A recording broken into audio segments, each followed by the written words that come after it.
Billy was the kid whom everyone in his family and hometown of Sangre Grande pampered. He was actually born in Charleville, as it was the custom in East Indian families for expectant mothers to go to their parents' home to deliver their babies. His father Ishmael and mother Shamshun Ali welcomed him into this world on June 3rd, 1956. The sixth of 7 children, he was named Shabil. In those days, Ishmael worked on a farm, and Shamshun worked from home as a seamstress and owner of a small variety shop.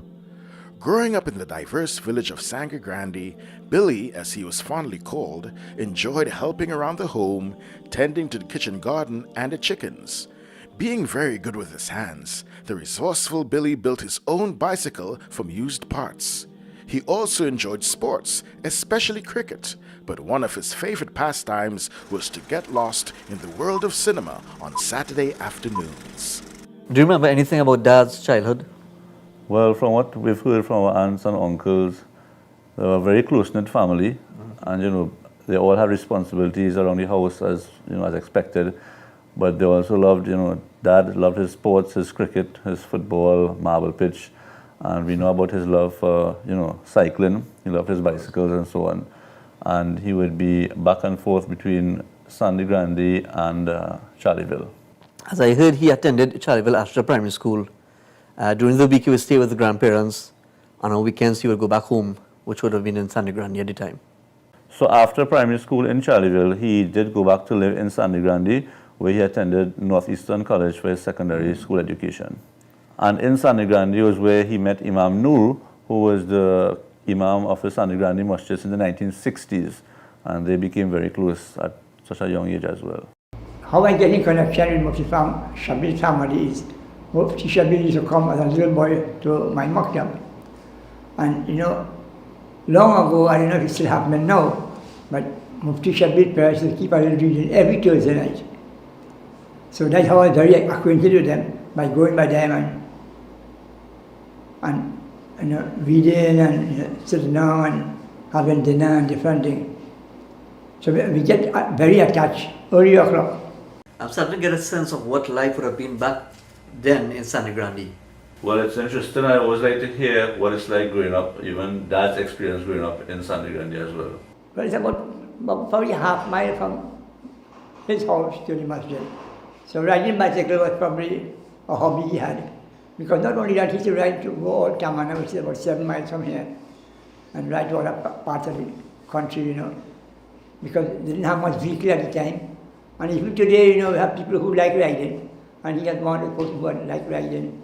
He liked to repair watches, he liked meeting people, he liked swimming, he liked fishing. And then, as a youth, then we would get involved in some of these social events. Mufti Shabil was probably about 14 and I was already about 25. So the age group was not that bad, but we grew up as people of the same age group. He was very diligent and devoted. He wanted to he probably had a vision to be able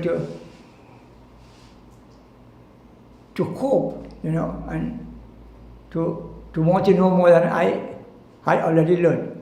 Most of the time we studied the Quran together or the Hadith together, and certain points I couldn't reflect on. He probably like this, and like that, and so he was really an inspiration for me also to be able to push up thus far.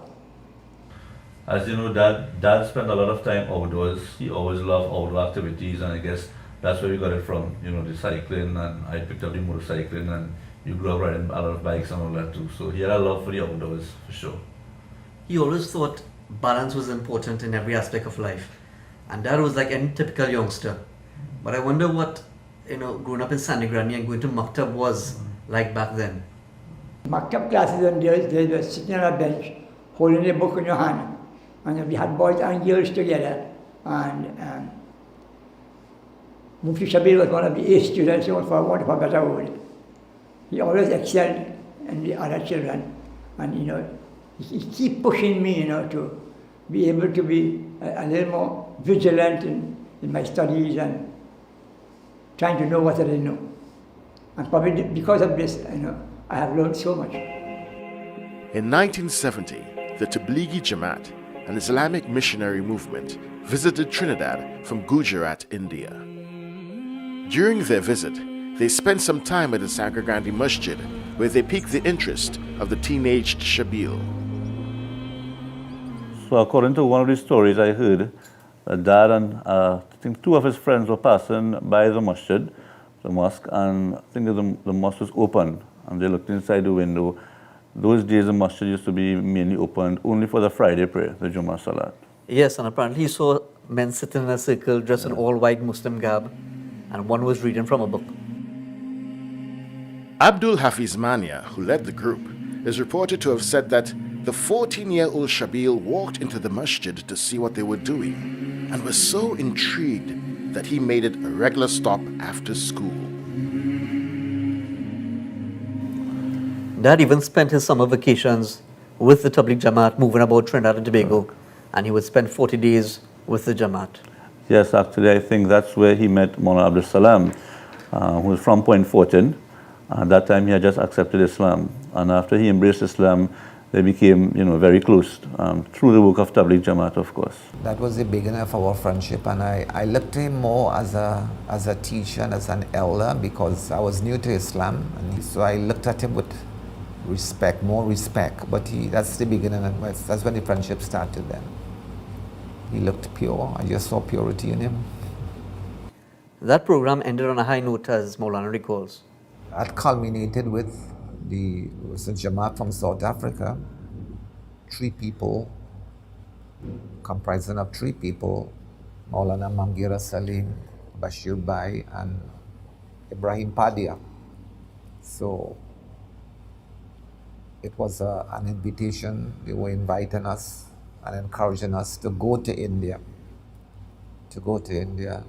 to study and become like alims, maulanas, and come back to the country to teach, because the Jamaat realized the need, they became aware of the need of Islamic knowledge, Islamic awareness, and they were concerned about Muslims in this area, West Indies, South America, and they had the fikr and worry for the growth of Islam in this part of the world, so they invited us to go to India. The 10 of us, we went to India, and we spent 4 months in Tabligh, moving around, and after the 4 months, then 6 of us would remain to study, and the other 4 would come back to Trinidad.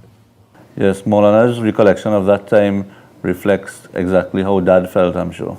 Well, the first 4 months in India were very hard months because we were not accustomed to the climate, to the food, and then moving around in Tabligh from mosque to mosque. So, it was kind of hard on us, and we were very homesick. I should say myself and Mufti Shabil. Mufti Shabil and myself, we were very, very homesick. The others were dealing with it, they were coping. But Mufti Shabil and myself, we were very homesick, and we used to cry a lot for home and the family, and but it exposed us and made us seasoned and made us better, so that when we went to Bangalore, to the madrasa in Bangalore, when we went there, we felt better, because now coming to madrasa is, you're going to get your own room, it's going to be hostel, So you have your own privacy, you have your own bed, you have your own room, your own companions, 4-tier room, and the toilets and the bath. It was like home then, coming home after being like on the streets, masjid to masjid to masjid to masjid. But when we arrived at the madrasa in Bangalore, and we met our principal, Maulana Abu Saud, I would never forget that morning that we arrived in Bangalore, we met him. It was at the time of Fajr Salat, and he welcomed us with a smile. He had his turban on, a rumal, and that beautiful, bright, shiny face, and that $1 million smile. And he welcomed us, and that smile always remained with me. And we felt some peace. We immediately became connected with him. Hazrat Maulana Abu Saud Ahmad was indeed a highly learned Islamic scholar in India. The Emir of Sharia for the state of Karnataka in 1960, he founded the first Arabic college in the state, which he named Darul Uloom Rashad. Started with 7 students in 1960, today this college is the largest center for Islamic education in Karnataka. He played a very crucial, important role in our staying in India. The one who sent us to Bangalore, he was a great wali, was a great sheikh. He was the Amir of Tabligh at that time, known as Hazrat Ji, Sheikh Maulana Inamul Hassan. It is said he was blessed with the gift of kashf, foresightedness, that third eye, that mental perception. He looked at us and sent us to Bangalore, and he made a wise choice, because had he not sent us to Bangalore, I don't think we would have made it. Because he looked at us, and with that vision of his, that deep vision of his, seeing these 6 boys, English speaking, Bangalore is moderate in temperature, as well as there are people who speak English in Bangalore. Everything, he made a good judgment and sent us to Bangalore. The principal, his role was very, very important, because he was like our mother and father. While Dad was studying in India back then, his entire family migrated to Canada. Well, there were no emails, WhatsApp and whatnot back then. So they were all students, foreign students would wait for letters, and that's how they would communicate. And his sister would write about how the chickens is, etc. I'm guessing the other guys would have a good laugh at that. I just spoke about that. I actually remember our auntie, well, Soraya is the correct name, we fondly call her Auntie Zuri, our youngest aunt. She would give me stories along with our grandmother, Mama. Dad would write to them. Of course, letters would take weeks back then, about the price of butter and the price of milk in India as comparison to back home in Trinidad. But regardless, Dad and his other colleagues who he went to study with, they adjusted well to madrasa life, different country, different place, different language. And that even, from what I understood, became a favorite of some of the teachers. Also, who was very instrumental was Professor Nayar Rabbani. He was very fluent in English. So he liked us a lot, and we could have spoken to him, Hazrat Nayar Rabbani. So we settled in. And Shabil was, mashallah, a model student. I would say that Mufti Shabil became the favorite of the Qaari, the teacher who would teach Quran, teach Qiraat. He was a very famous Qaari of India, very rare Qaari. He was known as Qaari Azhar Sahib from Bihar. Mufti Shabil was his favorite student. So he would call Mufti Shabil to his room and treat him, but he wouldn't call him alone. So we would go to, so we would reap from Mufti Shabil's benefits from his association with the Ustad. Overall, Shabil spent 8 years in India. During that time, he became proficient in the Urdu and Arabic language. Before graduating from Darul Uloom Rashad in June 1980 as a Maulana and Qori, he visited Trinidad with his principal. I think it was in the year 1977, if I'm not mistaken, around 1977, he paid a visit to Trinidad with Mufti Shabil. He saw the place, saw everything, But even before that visit, it was as though he was seeing these boys from West Indies and as though he was looking at South America and the Caribbean and training us to go back and become ambassadors of the Prophet Sallallahu Alaihi Wasallam and flag bearers of Islam, even before his coming to Trinidad. But when he came here and he saw the level of Islam and the level of tajweed and pronunciation of Quran, he became even more determined in building us and equipping us to come back and to open a madrasa and for Islam to rise in these parts. Mum mentions that her father, Maulana Ismail Adam, respectfully known as Mulvi Adam, had a great admiration for Dad. And he approached Dad concerning marriage.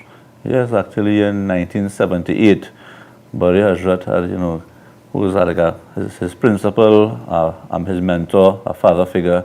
He came to Trinidad in 1978 and performed the nikah, or the marriage ceremony between Mom and Dad. I know we affectionately call him Bari Hazrat, but Bari is like a term of endearment. It really means big in Urdu. Yes. So a person of, Bari Hazrat, whose real name is actually Maulana Abu Saud Ahmad. And his son, Mufti Ashraf Ali, who was also a teacher of Dad, is who Dad named me, the name Ashraf, after his teacher. And of course, your name Arshad comes from, Shabil or Rashad, from the word Rashid, Yes. And from Shabil or Rashad, we got Rashad Avenue here in Kunupia, where the Darul Uloom is currently located, and where the Girls College and even the Boys College started, where we live, home in San Juan, Rashad Avenue. And now, alhamdulillah, many years after, we have the Rashadi Foundation. So Mum joined Dad in his last couple of years of study in India. And he also taught her when he came back to Trinidad. That would have been from 78 to 81. He taught Mum at home as well. Yes, because after he graduated from Bangalore, as an alim, as an Islamic scholar, he went on to further his studies in the field of ifta, to become a mufti. Yes. At Dabel Jamia Islamia. A mufti, we use the term mufti, somebody who is versed, an expert in Islamic ruling, Sharia law, legal decisions according to Sharia law, etc. Yes. Mufti Shabil Ali returned to Trinidad from India in September 1981. He lived briefly in Barataria with his in-laws before moving to San Juan and attending the Nuri Islam Mosque. Wasting no time in putting his studies to use, he taught classes for children and adults there. Yeah, well, for 1 year, we had a meeting, a big meeting in Monroe Masjid, where the elders and the brothers of Tabligh, we all sat together. We had a mashwara. It was decided Mufti Shabil his place would be Sawa, Nur Islam Mosque, and I would stay in Monroe. I would come there. We would establish classes, maktab. So he started in Nur Islam. He taught maktab there, and I stayed in Monroe and taught maktab there for about 1 year. So we worked with the people first. And that was also the advice of the principal, that you go back, do not get yourself involved in any controversial affairs.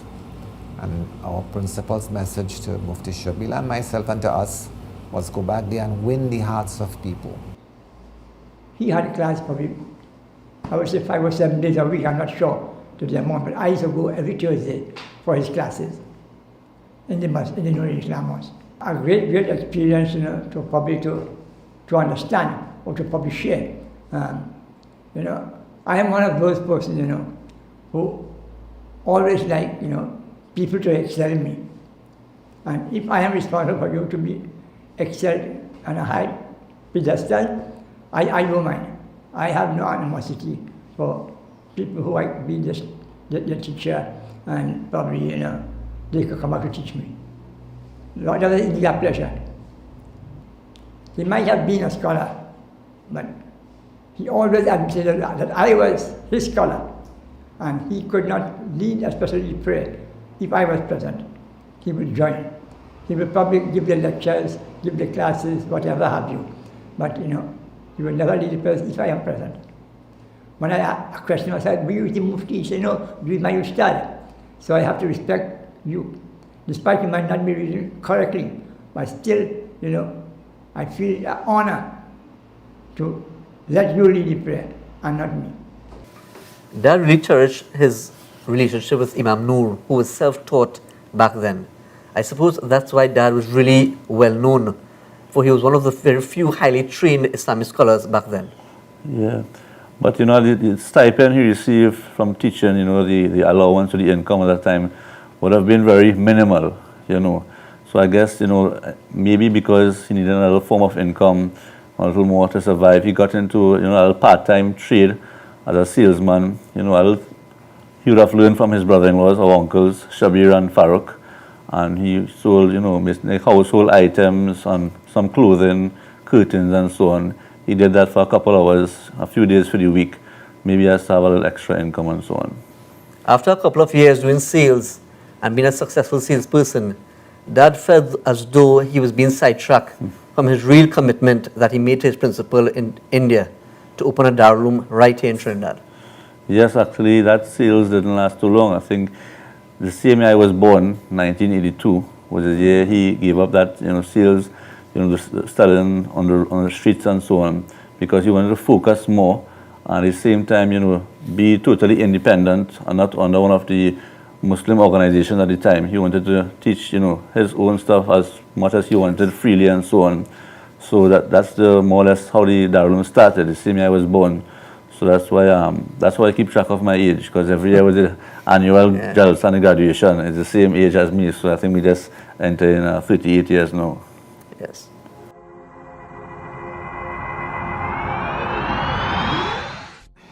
Mufti Shabil alayhi rahmah was, even though it was his home, he never policed us. He wasn't regimented. The classrooms were small. Actually, we had one classroom, and that was his garage. So in the morning, he will drive out this car, we will pack up the desk. In the evening, he will remove the desk, pack it in one corner, and he will park his vehicle there. There were only about 4 of us in a room staying there. It had a big yard, and during break time for school, that was our play area. It was something new to Trinidad, that kind of institution. It was new to us, right? A balance between Islamic and academic was something new. So it was the environment was very, very, very welcoming, especially to teenagers who grew up in this multicultural society, and you never really had 100% Islamic and Islamic environment. So, but because some of us grew up in a Muslim home, we kind of adapted quickly to it. My father and Mufti Shabil alayhi rahmah are very good friends from way back when. And when Mufti Shabil alayhi rahmah came back to Trinidad, my father was one of the first people that he asked to help him establish the Darul Uloom. So my father was his student and his friend, and he assisted in establishing the Darul Uloom. He is one of the founding members of the Darul Uloom. So I would say that influenced my being a student here, but also Mufti Shabil alayhi rahmah taught me at the local Maktab class at Nur Islam Masjid. And I remember I have this memory of him teaching there, and one day I went back home, and this is like probably before I wrote Common Entrance, my dad asked me, what you want to be when you grow up? And I say, I want to be Mufti Shabil. I didn't even know what that is, So my dad said, well, he's going to open a school, and he will be teaching there if you want to go to the school. So I say, yeah. At that time we didn't have a school. There was nothing here. As you would know, the school was established under his house in Sao. So I attended school there for probably half of one school year before it was moved up to Kunupie, and then where we had one building here which housed the school, the offices, the kitchen, everything. And that's how I started here, and that's basically how I was influenced to study here. Founded in 1984 with very humble beginnings at Mufti's home, the Darul Uloom began with the establishment of the Boys' College, which expanded from the garage to the downstairs of Mufti's home. Several students came from impoverished backgrounds, but as many confirmed, he never turned anyone away. It was during the August holidays, and we did speak to him. He very calmly suggested that, we have to do the entrance exam and see exactly what it is, where we could head with it. And one thing that stands out at that time, actually, there was the issue of the student fees. And, we're not from a very wealthy background or so. So my brother from on road, he decided that he would pay the fees for me. He met with Mufti Shabil in my presence and told him, here what, he will pay for the full 8 years up front. But he indicated that it wasn't a problem. Mufti Shabil indicated that.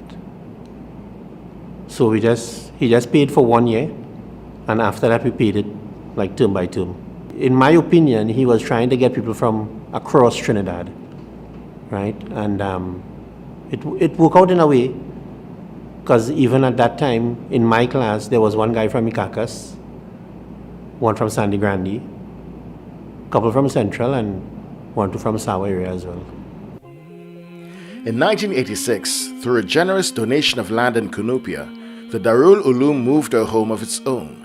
Formerly opened by its patron, Maulana Abu Saud, the boys' college began with one building. By 1986, the girls' college began at Mufti Shabil's home and later also moved to its own campus in Cunupia. By 1994, when Mufti Shabil's wife had completed the Alima program, she was appointed principal of the girls' college and still holds that position today. The Darul Uloom Trinidad and Tobago kept expanding quickly, becoming the first Islamic institution of its kind in the Caribbean and South America. Mufti Shabil had this foresightedness about things. He will think far into the future. I'm not saying that he knew the future, but he was a thinker, and a very deep thinker. Mufti Shabil alayhi rahmah was a visionary in education. One unlike that what we have seen in our times here in Trinidad and Tobago, or even in most of the Western world. When he came back from India, he had this vision that an alim should not be someone who is aloof from society and unable to interact with people. There was a problem at the time when he came back from studies, and it was that ulama would come back and they would not be able to come down to the level of the everyday person in society. And he strived to alleviate that problem. And that was a vision that he had. And that vision was transferred into our education. He will call people he knew, friends and relatives, and make them learn under him to ensure that they will learn the basics of Islam. That is all. He wanted the basics. If you want to further your studies, that's up to you, but the basic you must know. Actually, our current principal, our respected Mufti Wasim Khan, he speaks about the responsibility Dad had on his shoulders even back then. We met in 1991 officially and started our relationship, student-teacher relationship, and then working under him when I graduated in 1992, so I became a full-time teacher. And besides becoming a full-time teacher, because of his many duties he had to perform and responsibilities, he had made me in charge of the department of IFTA. So all questions coming in, I had to research, give the answer, show it to him. He will go over it. If he need an adjustment, modification, he will do it. We will sit down, we will discuss, many issues affecting the Muslim community, whether it's marriage, divorce, custody of children, maintenance, land distribution, and so many, issues that normally affect family life, as we know very well. So After that, 1992, he continued. He was the principal. He was the chairman of the school also. And then when he officially, more and more members came in, he officially formed an official administrative committee. And I was part of that administrative committee along with other members who are still here. And then I used to be the secretary, the recording secretary of all our meetings, so I will document it, show it to him, and we'll keep it in record. But because Darul Uloom was basically in its initial stages there, where qualified graduates were now coming in one after the other, he alone had to do everything with respect to finance, fundraising, with respect to building, maintenance of building, with respect to hiring workers, allocating their salaries, and also describing their job, like job specs. He had to do everything, and he did it well. He alone. So in those days, everybody was Mufti Shabil, everybody on the tongue, because he had to do everything. And even though we were quite young, I still remember a lot.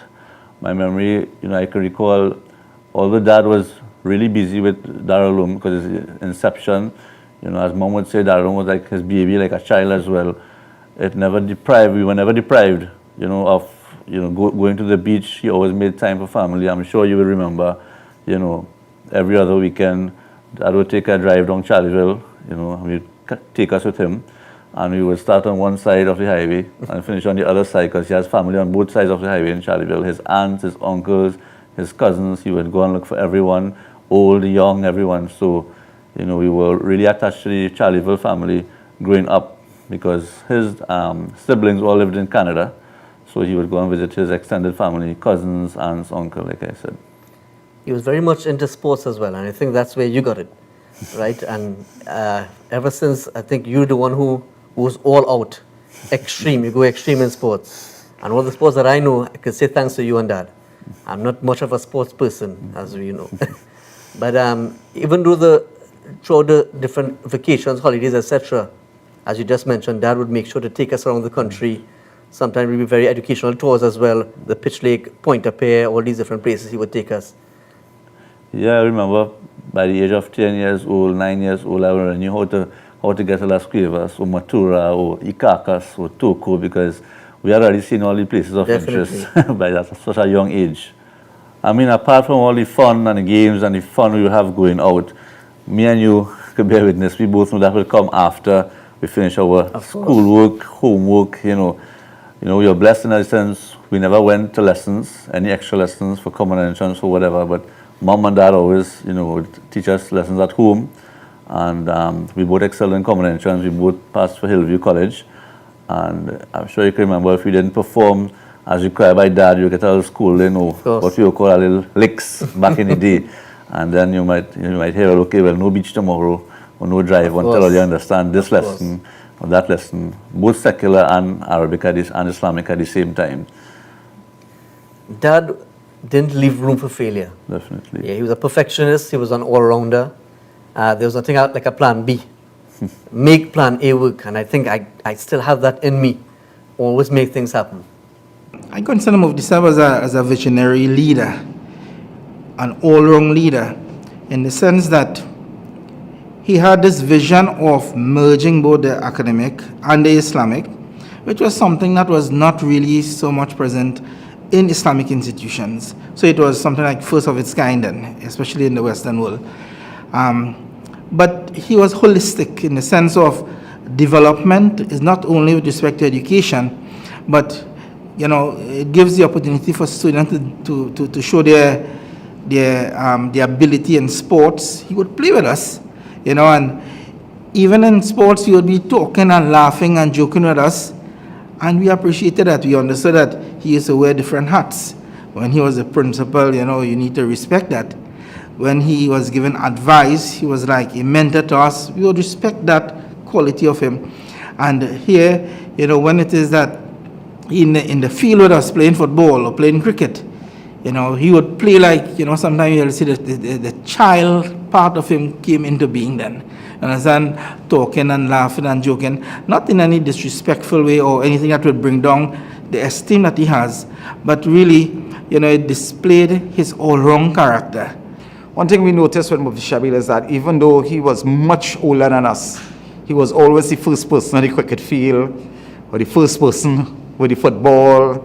You know, he's always the first person. I mean, I thought he could have only played cricket and football, so I decided to play him a tennis match, and he beat me bad. So he was a professional tennis player. He was a professional swimmer and diver. An all-rounder, unity among Muslims was very important to Mufti Shabil. He was a founding member of the United Islamic Organization of Trinidad and Tobago, the UIOTT, and held the position of chairman for 2 consecutive years. Mufti Sahib, being the leader that he was, he in fact was the chairman of the UIO for many years. I was fortunate to be involved in it at a certain time, not as a member, but he would have us there sitting and serving the members of the UIO, and I'm sure many of the members would probably remember us serving them tea and water and drinks and snacks and so on. But he would give us that type of involvement to sort of open our eyes and open up our mind to that overall unity that should exist amongst the Muslims. So he was very instrumental in keeping the Muslims in Trinidad united. You know, there are many people who interacted with Dad at different points, at different levels in his life. You know, many of his earlier students went on to, you know, alhamdulillah, even became teachers at the same institute, the Darul Uloom Trinidad and Tobago today. There's some like Sheikh Fazil. He was not a student at the Darul Uloom, but he has taught at the Darul Uloom for over 30 years. Where I was teaching before, I was teaching Arabic, but just basic Arabic to learn to read Arabic basically. And I was doing a little bit of Islamic history as well. And then I was teaching history and Spanish and maths and science. So while I could have done those things, it wasn't really my field that I wanted to do. And when Mufti Shabil asked me to come across here, you know, it was like, you know, it was like a joy, you know, and because this is exactly what I wanted to do with respect to teaching Quran and Hadith and Seerah and all these things. So it was a big, big, big opening for me. It was a big blessing from Allah Azza wa Jal, a great blessing from Allah Azza wa Jal, and I took it with open arms. He was a disciplinarian, but loving, because even though at that time, you know, you could have given some licks to the students. So a lot of them got some licks, but they loved them. There's no student who passed through Darul Uloom would tell you that they didn't love Mufti Shabil, except maybe 1 or 2 for whatever reason. But the majority of the students, even the ones who got the most licks from him, they loved him. Because the way he would be with them, he would be firm, yet gentle and calm, and making jokes and having them play sports, giving them lots of feast and all that during Ramadan. Outside of Ramadan, you know, he would come one day and say, okay, from lunchtime we're going to have a cricket match, you know, just like that, you know. So he did a lot of things impromptu, but it was very pleasing to the students and to the teachers as well. Apart from establishing the Darul Uloom, being a teacher, principal, and administrator, Mufti Shabil's dedication to the development of Islamic education led him to writing and publishing. He published several books which are still used today, both locally and internationally. Some of his manuscripts were published posthumously, while others are in use by the Darul Uloom. Well, those books are still being studied here. So he died in 1996. That's almost 24 years ago, almost a quarter of a century. And we are still studying those books in the Form 1 to Form 5, right? A bit of it is being done as well in the Alim program, the Higher Islamic Studies program, as well as the Saturday classes. You have a lot of those books being studied, as well as people around the country in Trinidad and outside of Trinidad as well. They using his books and notes on them, because what he attempted to do, and he did it to a good degree, was to facilitate the knowledge, basic knowledge of Quran, Hadith, the Seerah, the Tajweed, and all those things, so that people, the general populace, would be able to read or at least follow, and they would pick up the knowledge from that. So it was. I don't know what he would have done if he was still alive. Definitely, because he had a knack for making things easy for people who want to study whatever sort of knowledge they want, you know, whatever science they want to do from Islamic perspective. He now took those topics from the Arabic and the Urdu text and so on, and then simplified it in a form that the English speakers and people who are new to, newly studying about this topic would be able to appreciate. So he had that ability of taking very complex thing and then, breaking down to the level and the understanding of students. One of the things that always stood out about Dad to me was his ability to always allot time to things that were important to him, to the development of people and by extension communities. Yeah, I always of the opinion that Dad lived a full life. Even though when he passed away, he was just shy of 40 years old. I was in Hillview at the time, in Form 2. You were just finished Standard 5, awaiting common entrance results.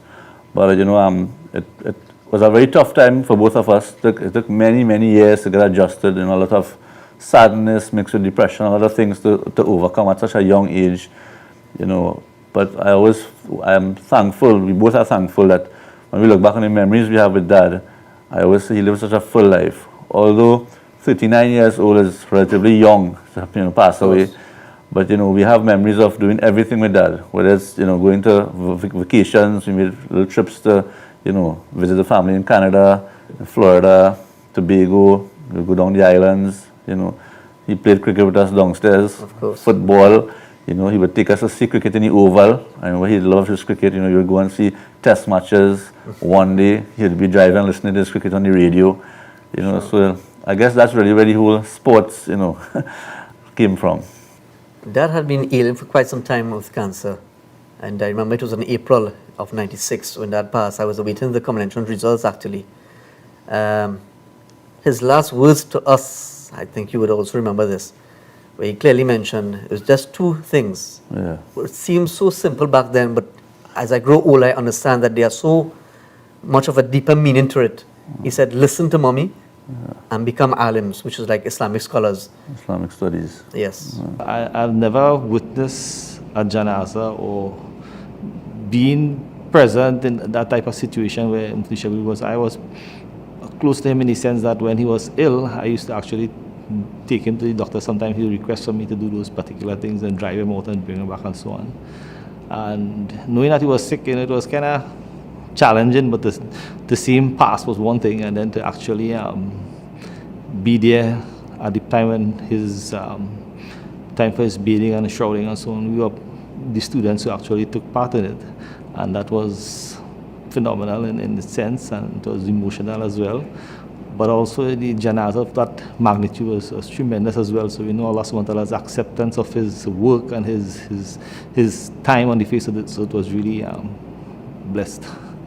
It was massive because he died somewhere mid-morning, I believe, or maybe, I think before Dhuhr. And his funeral the janazah was done right here in Darul Uloom.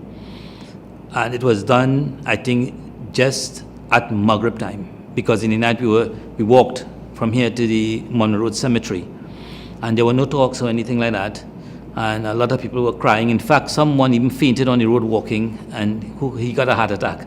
Subhanallah, yeah, some guy who came to the funeral. But there was a lot of emotion involved. A lot of people were crying. I was crying, and uncontrollably, all of us, because he was a champion. He was really, really fantastic, and it was huge. It was the biggest funeral I have attended in my time here in Trinidad, and everybody came. Everybody, the whole of the Muslims in Trinidad came here.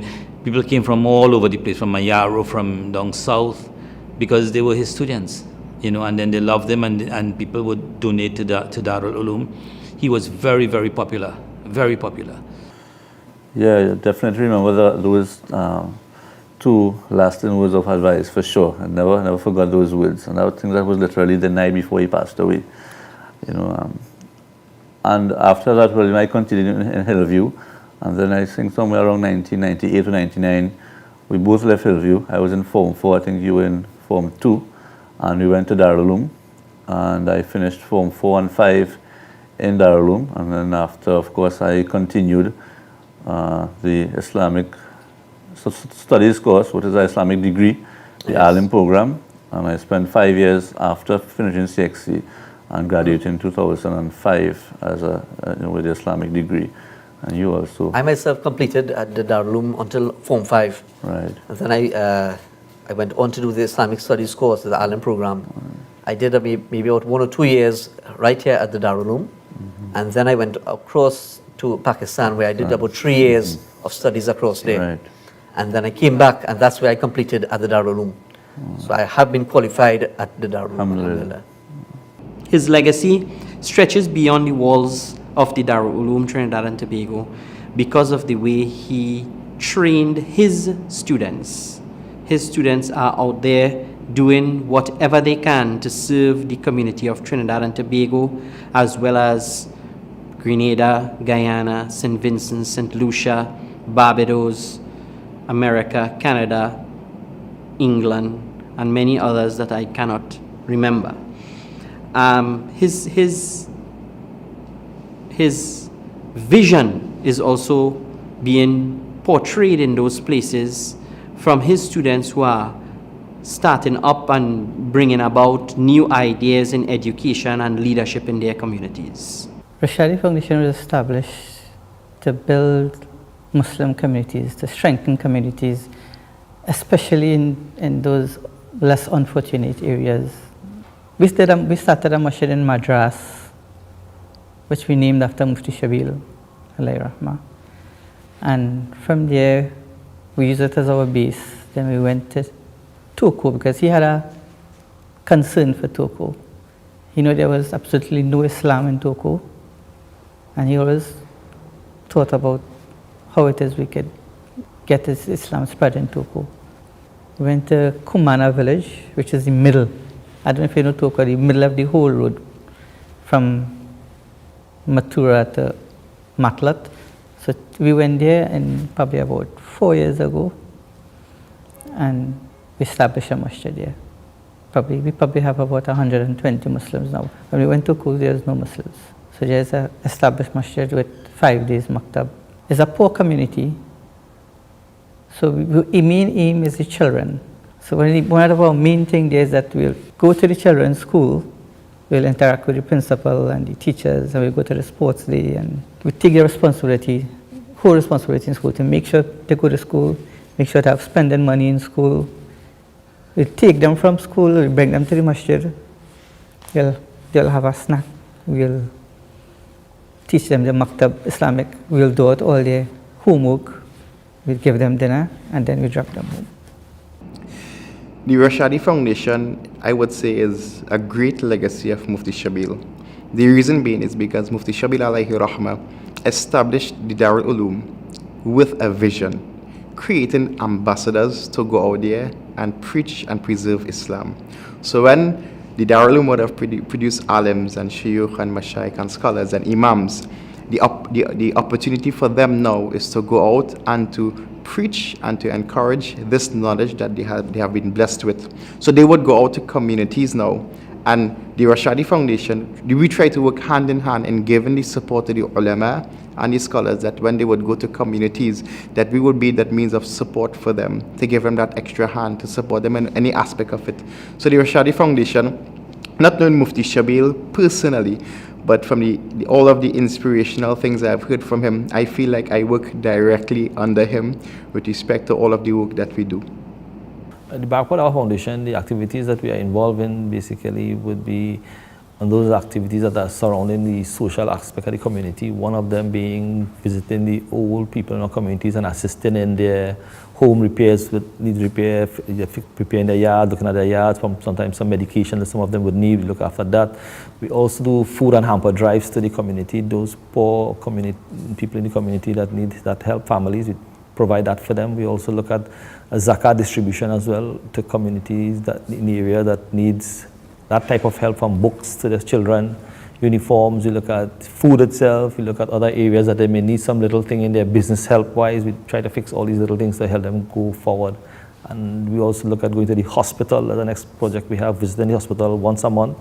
And we try to get the other communities involved, that if we could go to the hospital at least once per week from each community, that would make a big difference, because to me, when we visit the hospital, a lot of people there, be it Muslims or non-Muslims, they all look towards us, praying for them and helping them in some way or the other. And we do that, and a little bit of advice, and that makes a big difference in the hospital. Apart from what the doctors would do, we try our best to help as well in making the environment more comfortable for them. We also involve ourselves in activities that would deal with education, street dawah. Street dawah is one of those educations where we actually go to the communities to bring to light the affairs or the things that the Muslims would do to assist the community. We don't just talk about Islam, We don't just let you know this is Muslims, but we actually tell you that, what we could do to make the community a better place, a safer place, what we could assist in. So we share that message with the community. It's not more about just spreading dawah per se. So in that way, we will be able to care and show to the community that, these are things you can access, and this is what we as the Dawah Foundation can offer, and what you can offer as well to the community and assist us as well with, so we can build a stronger team to work in the communities with all the different types of challenges that the communities have. Whatever it is that the community need, we try our best to find an agency, or if we can do it ourselves, or some individual in the community that can contribute to that. Definitely we are there for that. And concerning the Darul Uloom's construction of masjids and masajids throughout the country, all different parts, this is something actually started with Dad. I remember a couple months before he died, in about February or March month, he had to do the turning ceremony of the first masjid constructed on the Darul Uloom, which is the one that exists in the Darul Uloom school compound now, which was at the time started by the late Hafiz Karamat. I'll be pleased with him. And even after he passed away, his family continued the legacy and they finished the masjid. And alhamdulillah, today it's one of the most beautiful mosques we have in Trinidad or maybe in the Caribbean. Mufti Shabil alayhi rahmah was a person who had a vision for the future of Islam in Trinidad and Tobago. It is for that reason he brought Islamic education from all over the world to the Darul Uloom in Trinidad and Tobago. And his idea was that nobody should be prevented from seeking Islamic education because it's too far away, and that's why he brought it here. And he encouraged his students to continue to teach Islam in their communities, and that's also how it is connected to the Arangwes Masjid. This will be one of the places where a person can come and learn about Islam in Trinidad and Tobago. The Arangwes Masjid project is connected to Mufti Shabil through one of his students by the name of Ansar. Brother Ansar was a student of Mufti Shabil alayhi rahmah even while Mufti Shabil was teaching at the Nur Islam Masjid. And he continued being a student of Mufti Shabil alayhi rahmah when the Darul Uloom moved up to Kunupia.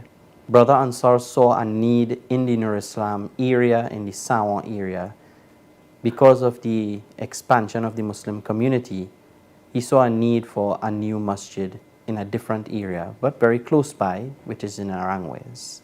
He had the land, and he chose to give the land to the Darul Uloom in order to expand the Muslim Ummat in Sawa. Well, I was young at that time when my dad consulted with his teachers for us to move towards Haiti, because what started it was that my dad, after the earthquake, he went and looked at the population and the Muslim situation, and then he came back and he told his teachers that in the entire population of Haiti, about approximately 13 million, there are no scholars present in that island. So they told him to go and start the work and the effort of Deen. So he went and he took his entire family and he decided to go. So for me, I was young, so I looked at it as an adventure. I was excited back then. But growing up and maturing up, looking at the real world and the people around, in a place that is foreign, different language, different nationality, different culture. So after a while, it started to get a bit difficult, but then we still continued serving the people, teaching Islam. So that it started to get easier. Alhamdulillah, now by us there are water supplies, electricity. So then life became comfortable there. My dad runs a madrasa, a clinic, etc. across in Haiti. If you really look at it, the exact same thing Mufti Shabil alayhi rahmah did when he came back from India and he started in Trinidad. He started a Darul Uloom when there was nothing. He had no one doing any sort of big effort on any madrasa system. It is the same pattern that my dad followed, in that he went to a country that had nothing Islamic being done, no scholars, and he started from the scratch. If you were to look back on Dad's life, I took till today, I took lots of examples from Dad's life. Many a times I would go and I would meet people, maybe his mechanic at the time back then, or the person he would go to buy chicken or grocery from, and they would always say, I'm not saying he was perfect, but they always made the comment that, I've never seen a man like your dad. I've never seen someone like your father as yet, True.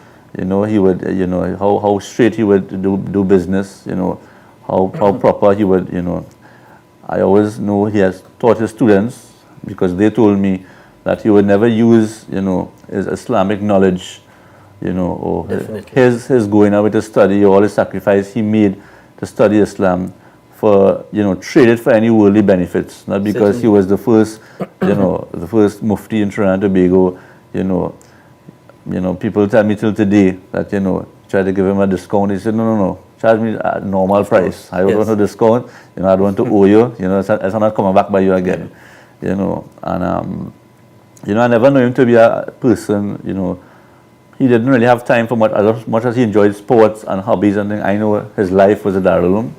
I remember, although we had so much fun and so on, at the same time, sometimes we have to go out for dinner, and we all get ready, and he starts a meeting after school is over in Darul Uloom at 4 o'clock.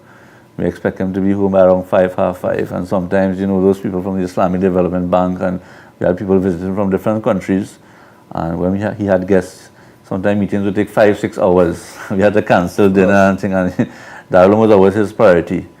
And down to his last, I have memories of him. I remember he was lying on his bed. He was already taking radiation and so on for the cancer, and he would still be teaching his students at school. That first batch of students that graduated in 1994, Maulana Abdul Manan, Maulana Halim, Maulana Gamal, Mufti Kayam, Mufti Shahid, and Mom, of course, is the only female in that class. So that was his dedication down to the last. So there's a lot of lessons to be learned, and as you get older now, like I said earlier, you appreciate things. He said to you when you were younger. He would say, "Become what you want." And I wanted to be a pilot. He said, "No problem. You could become a pilot." He said, "You could become an astronaut, but make sure you have a balance. You have your Islamic studies and your secular." After you become that. And I remember even going to school in Hillview, Form 1, Form 2. When you come home in the evening, he would make sure we do our Arabic studies as well, on par with whatever Form 1 and Form 2 is doing in Darul Uloom. Definitely. A man of great integrity, and I always admired, and from what I've heard, because I was very young when Dad passed.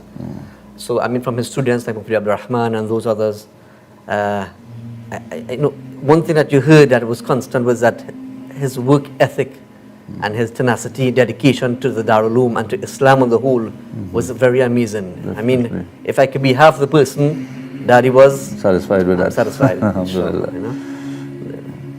In so many ways, Mufti Shabil's journey reflects that during his lifetime, he led with a purpose. Through his unwavering dedication and faith, he offered himself unconditionally to making a meaningful, lasting, and energizing contribution to humanity by serving a cause greater than his own. Not only did he enjoy his living legacy, he created a pathway for others.